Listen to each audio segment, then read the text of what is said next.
Enoch Azobi est de notre ce matin. Bonjour Enoch. Bonjour Jonathan Billary, bonjour également à tous les intrépides de la grande matinale. J'ai parlé brièvement, mais on aimerait un peu en savoir plus. Et heureusement que vous êtes de notre ce matin, vous êtes notre expert maison et consultant. On aimerait un peu savoir sur la sécurité, la composition de ce qui concerne la sécurité. Je ne parlerai pas que du pape François, mais des autres papes aussi. Et surtout que ça évolue avec le temps. On vous écoute. Exactement, Jonathan Billary. Les mardis derniers, nous avions parlé bien sûr de la cité du Vatican. Et aujourd'hui, nous revenons pour mettre un peu l'accent sur la sécurité du pape, mais également de la même cité du Vatican. Alors, on va devoir justement parler de la garde suisse pontificale. C'est les noms qui portent justement ces services de sécurité du pape, voilà, je voulais dire pape Benoît XVI, du pape. Alors maintenant là c'est François Ier donc, qui détient les bâtons de commandement. Alors la garde suisse pontificale est une force militaire chargée de veiller à la sécurité du pape et du Vatican. C'était créé le 22 janvier 1506 sur l'ordre du pape Jules D.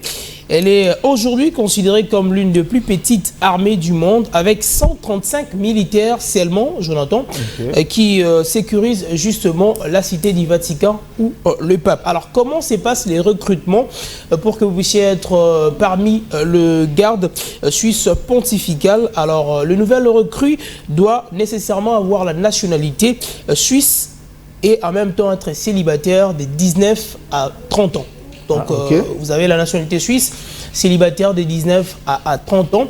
Et vous devez également avoir la confession catholique romaine et aussi avoir une réputation digne. Donc, c'est-à-dire qu'une personne qui n'est pas essuyée par beaucoup de problèmes.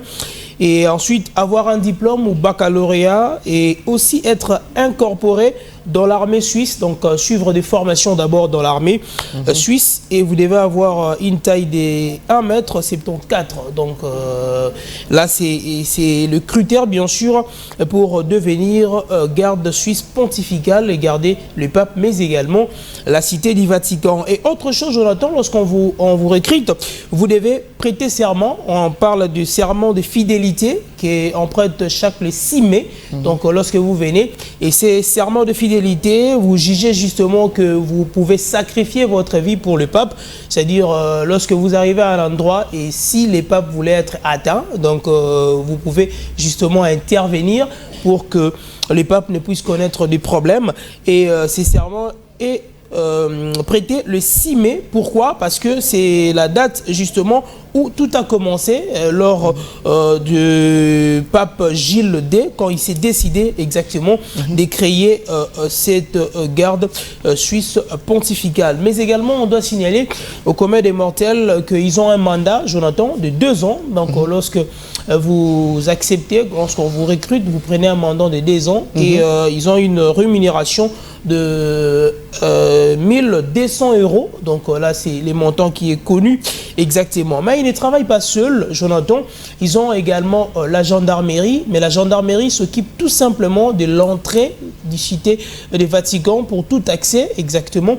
Et également la gendarmerie qui joue aussi le rôle de sécuriser les personnes et leurs biens. Donc les gens qui viennent pour visiter la cité du Vatican sont gérés par la gendarmerie. Mais la garde suisse pontificale, et ils sont là simplement pour garder les papes, mais également l'entrée qu'on appelle exactement la porte bronze. Donc c'est l'entrée principale où les papes fait son entrée pour justement dire la messe ou exactement aller dans ces différentes chambres, parce que les papes n'ont pas une seule chambre, on doit signaler. Donc on ne sait pas aujourd'hui il était dormi où, on ne connaît même pas. Exactement. Alors il y a aussi une chose très importante, Jonathan, vous devez connaître plusieurs langues, mais la langue principale c'est l'allemande. Très bien. Alors, on aimerait savoir, est-ce qu'il se déplace avec eux ou pas pendant qu'il est en mission dans d'autres pays, en mission d'évangélisation? Donc, il se déplace avec le pape, et lorsque le pape est en déplacement à l'étranger, donc ils partent ensemble avec le pape, mais ils ne mettent pas l'uniforme que nous venons de voir tout à l'heure, donc ils mettent 2 vestes.